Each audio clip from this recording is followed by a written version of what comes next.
Now, as regular viewers of the podcast, I'm sure will remember, as of late, I have been asking some questions about the Edmonton Oilers leadership. Not really drawing any conclusions per se, but I've just been examining the captaincy of Connor McDavid to try to figure out if he is the right player to be the captain of the Edmonton Oilers. Right now, it seems like the consensus is amongst the fans is that he is the right player for that role, and that's fair enough. I'm not entirely sure if I personally agree with that consensus, although I'm not really in a position where I can outright say that I disagree with it. I've talked about who I thought the best Oilers captain was, and for my money, that would be Mark Messier. And I've also talked about who the worst Oilers captain was, and I think that for anybody's money, that had to be Shane Corson. But one thing that I haven't really talked about yet is the role that team management plays in building that leadership culture, because that's a really important element in all of this. You know, when they had to basically dismiss Shane Corson as the captain of the Edmonton Oilers after his incident with Jason Arnott, basically what the Oilers management of the time was doing was that they were admitting that they had made a mistake. I know of people who are actively involved in the field of leadership development who would tell you that if an employer fires an employee, they have by definition admitted that they have made a mistake. They either made a mistake in hiring that employee, made a mistake in promoting them into that role in the first place, or they made a number of different mistakes along the line that didn't solve key issues with that employee that got them into the position where they had to fire them. So you have to ask yourself little questions. You have to ask yourselves things like, did we give this employee the proper amount of support? You have to ask yourself questions like, did we discipline them in the appropriate ways at the appropriate times when there were problems? And so then the question that I would have to raise is, if, and remember, with Connor McDavid, this is an if. This is a big if. But if Connor McDavid's leadership on the Edmonton Oilers is insufficient, if it is, what's the role that the management of the Edmonton Oilers themselves have played in that particular situation?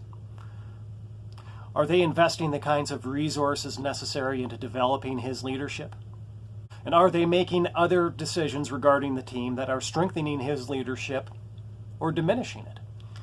I actually saw something recently that actually pointed me in a direction that I hadn't really stopped to think about before.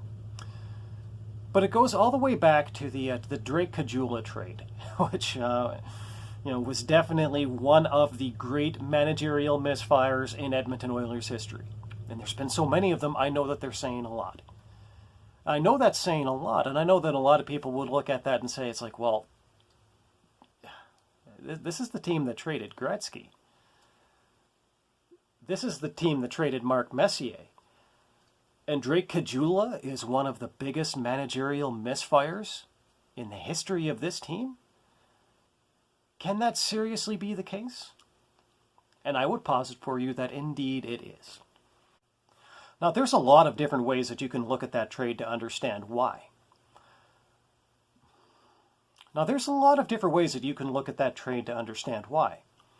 But the one that I'd like to start with is actually who they got back for Drake Caggiula. Come on. Now, there's a lot of different ways that you can look at that trade to understand exactly why that would be the case. But the way that I would like to start with that is actually by looking at the player that they got back for Drake Caggiula. And that was a guy by the name of Brandon Manning. So they made this trade under the impression that they needed to go out and they needed to get more defense. And when they brought in Brandon Manning, not only were they bringing in a player who didn't actually provide what it was that they were trading to try to get. I mean, this guy at this point, there might have been previous eras of NHL hockey where a guy like Brandon Manning could have been a pretty good player. But in this particular era of NHL hockey, Brandon Manning is a bum. It's as simple as that. So they brought in a guy who couldn't fulfill the role that he was brought in for. Okay, so there's your first one. But wait, there's more. Because not only did they trade away a very good, two-way depth player to bring in a guy who couldn't even fulfill the role that he was being brought in for, the guy that they brought in was actually a guy who had previously injured Connor McDavid. And then on top of that, There is actually more. You would probably not believe it. You would not believe this, but there is more. Because not only did they bring in a guy who had injured Connor McDavid, not only did they trade away a very valuable player to bring in a guy who was going to have problems fitting in on this team. There was going to be a lot of animosity towards Brendan Manning. But they actually traded away the guy who was Connor McDavid's best friend on the Edmonton Oilers of the time to bring in a guy who had injured him.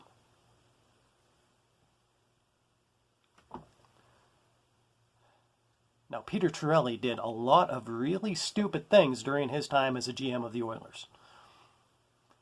He did some good things. He did some things that a lot of people look disfavorably on that I still think actually did improve the team in some ways.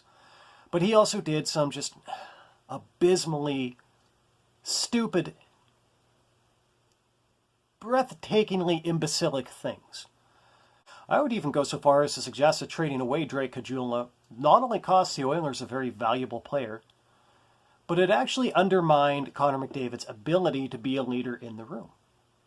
As Mark Messier said in a speech that he gave once, one of the cornerstones of his style of leadership wasn't really just the stuff that he did on the ice or the stuff that he said in the locker room, but it was the relationships that he built with the other players away from the rink. He actually built friendships with those players away from the rink, and he did things that, people would never associate with Mark Messier. I mean, here's a pretty wild example of that. On one of the Oilers' famous trips to Hawaii to celebrate a Stanley Cup championship, one day Mark Messier went out and he rented a big old boat. One big enough to get all of the guys on board. And they were going to go around in the ocean, and they were going to pull these guys behind them, and everybody was going to water ski, and they were going to fish off of the side, and they were just going to have an absolute blast. So Mark Messier, he goes to get the boat, and he pulls up to the pier, and he's wearing a dress. You're talking about like one of the, one of probably the prototypically manliest people to ever live, and he shows up wearing a dress.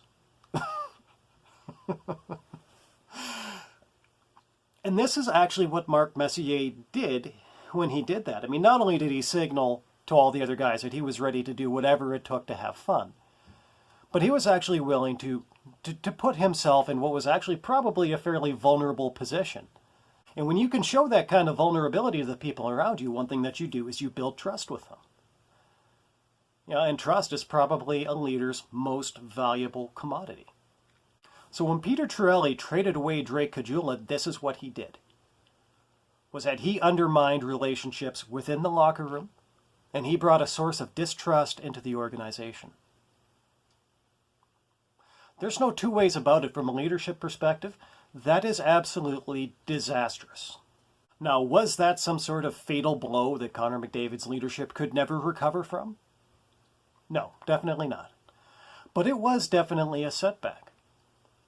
So if we were to buy into this idea that maybe, possibly, Connor McDavid's leadership of the Edmonton Oilers as captain is insufficient, I think that we do have to look at this particular setback and say to ourselves, well, this is one that was kind of created within the organization. And really, it was created with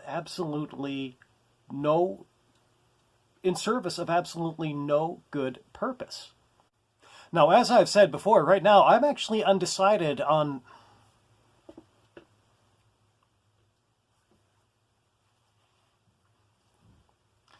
Now, I've said this before, and I'm going to say it again because it's still true. I'm actually still undecided on the subject of Connor McDavid's leadership. So if you have any thoughts about what we've talked about here today, please do drop the comments in the comments section. I'd love to hear back from you.